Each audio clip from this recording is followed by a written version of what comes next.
Сәлем баршаңызға. Каналыма қош келдіңіздер. Егер каналыма жазылмаған болсаңыздар, жазылып алыңыздар. Ал мен бүгін парақшамда өзім қандай гүлдерге витамин қолданып жүрмін, сол жайлы айтам. Яғни қаншалықты қосатын дозасы жайлы айтам. Және осы витаминдердің ішінде ұнағандарын айтып өтемін.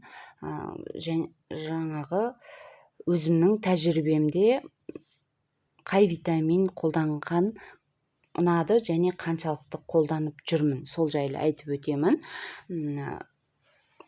Бастайық. Бірінші мынау фортенікі маған өте ұнады.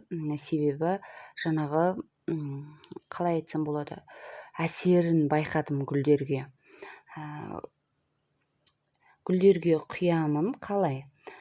Солай кәдімгідей гүлден өзгеріс байқаймын. Жапырақтары қатайып, сабақтары қатайып, жаңағы түстері өзгеріп, ұйықтап қалған дейміз ғой, жаңа жапырақ ашпай тұрған гүлдеріміз жапырақ ашып, сондай өзгеріс байқадым. Осы фортенікі ұнады қатты маған. Бұл мыналарға қарағанда сәл қымбатырақ жүреді, бірақ әсері жақсы. Және бір алып қойсаңыздар көпке жетеді. Мына артында негізі инструкциясы бар. Инструкциясы 10 миллиграмм суға 1,5 литр су, яғни көп мөлшерде гүлдеріңіз болса, солай қолданасыздар. Егер үйде бір 5-6 гүлдер болса, енді бұл доза көп болып кетеді, 10 миллиграммға 1,5 литр. Біз ондай жағдайда 1 литрға мына жерде міне өзі колпачоктың 10 грамм деген тұр. 10 граммға жеткізбей, оның астында 5 граммы тұр. Міне сол сызықтан құямыз. Осының әсері жақсы. 10 грамм қойып жүрсеңіздер көп болып кетеді. Соны араластырып, гүлдерге 2 аптада 1 рет немесе айына 1 рет қолдануға болады. Немесе 1 рет сумен, 1 рет осымен суғарып көрсеңіздер, жаңа гүлдеріңіз гүлдеп, жаңа керекті витаминдер бар ғой құрамында. Сондықтан өте жақсы. Әсіресе мына магниймен деп жазылып тұрғандар, жаңағы гүлдегенге, калиймен деп жазылып тұрғандар гүлдегенге жақсы.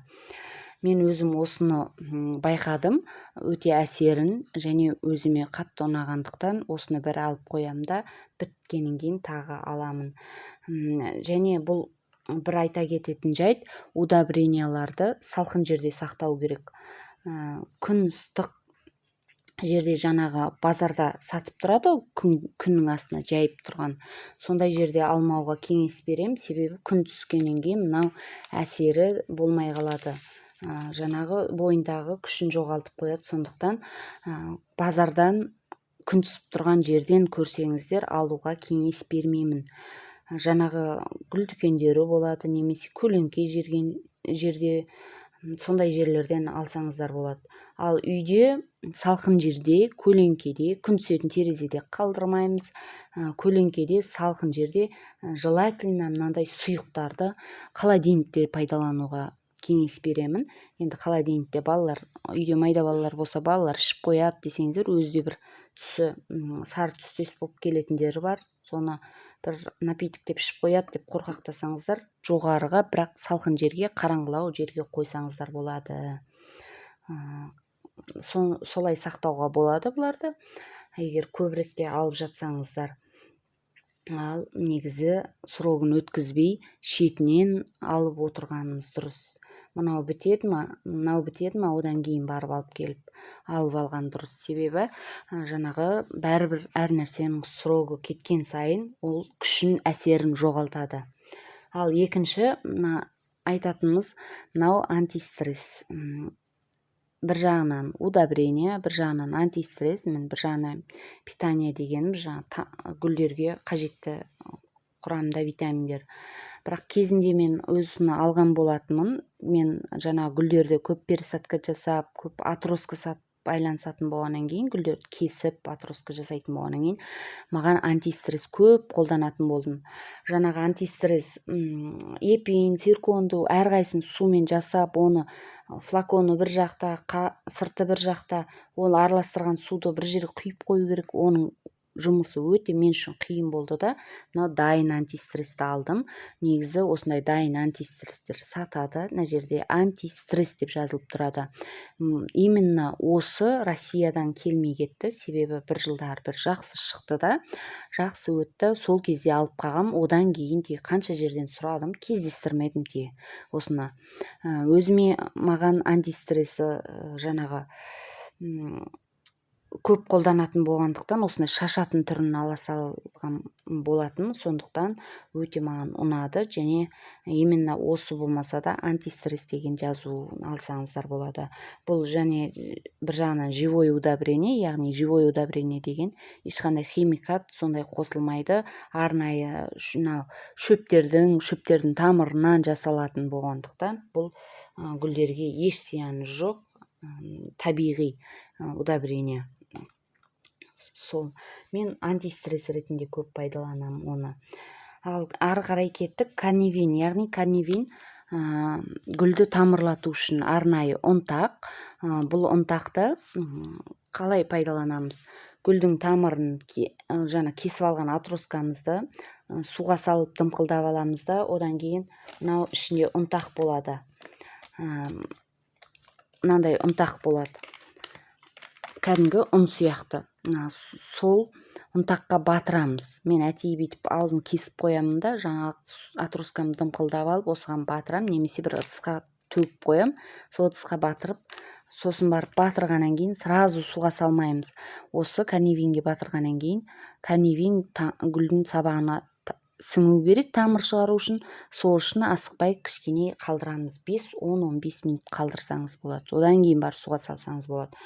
Болмаса мына карнивинді ұнтақты мынау чайный ложканың ұшымен алып жаңа гүл тамырлататын суыңызға араластырсаңыз болады. Немесе 1 литрға 1,5 чайный ложка араластырып гүлдерге құйсаңыз да болады. Бұл не үшін? Жаңа гүлдің горшоктағы тамырын жақсы дамыту үшін. Бұл тамырды дамыту үшін арналған. Міне жаңағы әсіресе әлсіз отросткалар, рассадалар болады ғой, бір помидор егеміз, солардың тамырын дамытып жоғары қарай жақсы өсуіне көмектеседі. Сондықтан жаңағы гүлді көп тамырлататын болсаңыздар, немесе жаңағы рассадаларыңызға жаңағы суға араластырып, гүлге суға араластырып құйсаңыздар болады. 1 литрға 1 чайный ложканың ұшымен ғана құясыздар. Дозасынан асырмаймыз, ешқандай витаминді асырмаған дұрыс. Жапырақ қарайтып жібереді, күйдіріп, тамыр күйдіріп жібереді. Ешқандай витаминді жаңағы дозасынан асырғаннан гөрі жеткізбей пайдаланған дұрыс. Яғни жаңағы жетпей қалғанса жапырақ күйдірмейді, күйдіріп жібергеннен гөрі. Мынау тайфун, яғни тайфун шіркейге арналған. Бұл жаңағы гүлдердің жаңағы шіркей түседі ғой, соны құртады. Және бұл тек қана гүлдерге емес, далада помидор, картошка, соларға шіркей түскен кезде осыны пайдалансаңыздар болады. Сыртында міне жаңағы трипси дейміз, гүлдердің жаңағы белокрылка дейміз, щитовка дейміз, сол шіркейлердің түрлері жазылған. Егерде сізде мысалға трипси түсіп жатса гүлдеріңізге, базарға шіркейден жаңа дәрі алуға барғанда, мына жерде трипси деп жазылып тұр ма, соны көріп аласыз. Сіздің шіркейіңіздің жаңағы Google'дан анықтап аласыз түрін. Егер ол шіркейдің түрін білмей жатсаңыз, Актара басқасын алсаңыз болады. Мына жерден списокте сол шіркейдің түрі болу керек. Сосын жаңа инструкция бойынша қолданамыз бұны. Қолданған кезде жаңағы балалардың сол жерде ойнап жүрмеуін қамтамасыз етеміз. Себебі жаңағы бәрібір химикат зиянды. Шашқан кезде адамға жаңағы маска киіп пайдаланбаса зияны тиеді, және қолға перчатка киіп қолдану керек, және қолданып болғаннан кейін қолды сабындап міндетті түрде жуу керек. сосын жаңағы шіркеймен обработка жасағанды алда видеоға көрсетемін арнайы. Себебі гүлдерді ары қарай салафан байлап, в общем, өзінің бір қамтамасыз ететін заңдары бар. Оны да ұзақ видео болатындықтан жеке түсіремін. Мынау липосам. Липосам любой жерде, гүл сататын жерлерде сатылады. Бұл липосам не үшін? Бұл мынау шіркей пайдаланамыз, шіркейге дәрі пайдаланамыз, сосын жаңағы удобрение пайдаланамыз, янтарин пайдаланамыз. Бұларды жапыраққа шашуға пайдаланамыз ғой. Сол кезде мынау липосам қосылады. Өзінде пайдалануға болады, бірақ қоссаңыздар өте жақсы. Неліктен десеңіздер, мынау липосам қалай айтам, прилипатель, яғни жабысқақ қасиеті бар. Мынау шіркейге құр өзін пайдалансаңыздар, уақыт келе жабысқан жаңа жапырақтан ұшып кетеді ғой, жаңа шіркейдің күші, әсері, жаңа дәрінің кеуіп кетеді. Мынаумен бірге пайдалансаңыздар, мынау липосам жаңағы сіздің мынау қолданған дәріңізді жапыраққа жапсырып қалады. Яғни мені қараңыз, біраз керекті уақытқа жапсырып қалады да, және защита дейміз ғой, қорған болады ары қарайда, дәрілеп болғаннан кейін ары қарайда қорған болады. Сонысына жақсы, мін көрсетіліп тұр ғой, шіркейден сақтануға қорған болады, және витаминдеріңізді жапырақтың бойында ұзақ ұстап тұрады, прилипать етіп жапсырып, сонысымен пайдалы. Және өте гүлдерге байқағаным, әсері жақсы. Бірге пайдалансаңыздар, өзінде пайдалануға болады, бірақ көбіне удобрениемен бірге пайдалансаңыздар өте жақсы. Биогумуспен бірге пайдалансаңыздар да болады. Сұйық күйі бар ғой биогумустың, сол ұзақ ұстайды жапырағын шашқан кезде. Біз мыналар жапыраққа шашқан кезде тез кеуіп кетеді ғой, ағып кетеді ғой. Мынамен күшін ұзақ ұстап қалады. Әсіресе мына шіркеймен дәрілеген кезде осыны бірге қосып пайдаланған өте әсері зор. Одан кейін алып келетін болсақ, здравин. Здравин не үшін? Үй гүлдеріне арналған. Бұл жаңағы ұнтақ сияқты болады, яғни шекер сияқты болады. Бұны дозасынан асырмай суға араластырып құямыз. Жыл суға пайдаланамыз. Айына 2-3 аптада бір пайдалансаңыздар болады. Бұл кәдімгі жаңағы агриколалар сияқты жүреді. Бұны барлық гүлдерге пайдалана береді. Гүлдейтін, гүлдемейтін, жасыл жапырақты барлығына пайдалана беруге болады. Здравин ат айтып тұрғандай, жаңағы гүлдердің денсаулығы жақсы болу үшін, қатайту үшін, жаңағы гүлдету үшін, тамыр ауырмас үшін, сол үшін жақсы, құйғанға жақсы. Одан кейінгі жаңағы агрикола дейміз. Агрикола және барлық жерден байқайсыздар, қолжетімді бағада жүреді, өзі әрқашан жүреді. Гүл сататын жерлерден байқаймын. Мынау жасыл жапырақтыларға арналған деп, яғни сізде доллар гүліңіз мысалға аса қатты гүлдеуге асығыс жоқ гүлдер ғой, мысалы жасыл жапырақтылығымен әдемі. Аглонема, сосын мынау фальма гүлдеріңіз, хамидария гүлдеріңіз, жасыл жапырақ, сочный болсаңыздар, осындай жасыл жапырақтыларға арналған, яғни орысша для декоративных лиственных беріңіз деп сұрап аласыз. Ал мынау яғни фуксия гүліңіз болмаса да, фиалка гүліңіз, жаңағы бальзамин гүліңіз гүлдемей тұрма, для цветущих деп аласыз. Для цветущих пен для декоративных лиственных деген екі түрлі. Міне для цветущих жаңағы гүлдейтін гүлдерге арналған, мынау жасыл жапырақтыларға арналған. Екеуін бөлек аласыздар. Бұны 1 чайный ложкаға 1 литр қолданасыздар. Жаңа карнивин жайлы айтып өттім, тамыр дамытатын, бұл өте жақсы. Мынау марганцовка. Яғни марганцовка менде бұрынғы балаларымда аптешкада берілетін, сол кезден бастап қалып тұр. Негізі қазір жаңағы аптекаларда сатылмай кетті дейді. Білмеймін қазір бар ма, жоқ па. Бірақ үйлеріңізде болса, марганцовканы гүлдерге пайдалансаңыздар болады. Неліктен бұл гүлдерге жаңағы фитосфорин қолданып жүр ғой қазіргі кезде. Ол фитосфориннің орнын заменяющий, яғни орнын алмастыра алады. Себебі гүлдердің тамырына ауыртпас үшін, яғни микробный дейміз ғой, микробтарды өлтіреді. Суға араластырып, жаңағы суыңыз розовый түс болу керек. Қатты фиолетовый түс болса күйдіріп жібереді. Розовый түс болып, гүлдеріңізді айына бір рет жаңағы суғарып немесе жапырағына шашып тұрсаңыздар болады. Өте жақсы. Міне барлықтарыңыздың үйлеріңізде бар шығар. Егер жоқ болып жатса, аптекада білмедім бар ма жоқ па, орнына фитосфорин қолдануға болады. Фитосфорин екеуі жаңа гүлдің тамырын, шіріп тұрған гүлдерді аламыз ғой пересадка кезінде, сол шіргенін тоқтатады. Соған жақсы. Сосын жаңағы гүлді кесеміз ғой, кескен кезде жаңағы ары қарай микроб түсіп кетпес үшін осындай жаңағы марганцовка араласқан суға бір батырып алсаңыздар, гүлдеріңіздің тамыры ары қарай, сабағы кесілген жері ары қарай шіріп бастамайды. Соған жақсы. Және біз айта кететіндей, янтарин көп пайдаланады халықтардың арасында. Себебі жаңағы өзі бір 700 мың теңге көлемінде арасында болады. Кішірек размердегілер кішірек бағада жүреді. Енді солар суға араластырып құйғанға өте жақсы.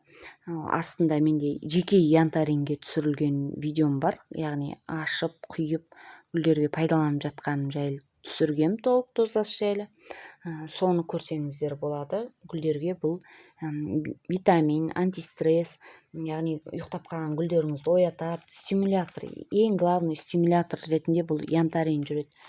Гүлдеріңіздің барлық жағдайы дұрыс болып, жаңа өспей тұрса, онда осыны құясыз. Горшогы, топырағы тура болып тұр, бұл гүл неге өспейді деп жатсаңыз, осыны пайдаланасыз. Және перекисті өткенде де тоже айтып өткенмін. Қазір тағы қайталай өтейін, жаңадан қосылып жатқандар болса. Бұл перекис жаңағы суды жұмсақтандырады, яғни суыңызды дождевой дейміз ғой, далада жаңбыр су әсері жақсы ғой гүлдерге де. Далада шөптерде жаңбыр жауған ертесіне жайнап кетеді гүлдеріңізде, байқасаңыздар даладағы шөптер де өсіп кетеді резко. Сондай жаңбырдың суын жасай алады, яғни суға араластырып, осыны 1 литрға 3 капля, 3%, 9%-тігін алып қоймаңыздар, күйдіреді ол. 3%-тігін қолданып көрсеңіздер, тура жаңбырдың суы сияқты әсері болады. Мынау аспирин, менде аспирин жаңағы гүлдердің тамыры ауырмас үшін жаңа банкіге қолданамыз ғой өзіміз. Сондайға және бұл егер үйлеріңізде мынандай антистресс, эпин-циркон дегендер жоқ болып қалған жағдайда жарты таблетканы 1 литрға езіп суға шашсаңыздар, ол да кішкене стресске түсіп қалған гүлдерге алғашқы көмек дейміз ғой, соған жақсы. Алғашқы көмек бергенге ол да жақсы. Мынау әтей әкеп қойдым, жаңағы үтіктің үйде ыдыстары болады. Мына жеріне менікінде жоқ екен, бірақ жазылады миллиграмм өлшенгендері. Кейбіреулерінде мысалға мынандай жазуын крышкасын жоғалтып алады. Сондай кезде осындай мынау миллиграмын жазып қойғанға осындай үтіктің ыдысын пайдалансаң, менде бар екен, міне анық көрінбепті, просто міне 200 миллиграмм, 50 миллиграмм, кейде шіркейді обработка жасайтын кезде сыртында дозалар миллиграммен жазылып тұрғанда көбісі түсінбей жататынын, қанша қолданам деп көз мөлшермен ұрып жібереді. Көз мөлшермен ұрып жіберуге қажет жоқ. Ол кезде уже гүлге зиян тиіп кетеді пайдасынан гөрі. Сол үшін мынандай миллиграмм бар, 50 миллиграмм, 100 миллиграмм бар ыдыстарды тастамай, үтіктікін болсын пайдалансаңыздар болады. Осындай араластырып қажет дүниелеріңізге жаратсаңыздар болады. Ал егерде менің парақшама жазылмаған болсаңыздар, жазылғаңыздар. Осындай көп витаминдер жайлы, басқа да гүлдерге ақпараттар бере кетем. Алда жеке-жеке қолданғанда видео түсіріп өтемін ол жайлы. Алда шіркейден обработка жасаған видео түсіремін. бұйыртса амандықта кездесіп отырайық. Еңбегімді бағалап, лайк басып отырсаңыздар, достарыңызға таратып, мен қуанып рахметімді айтар едім.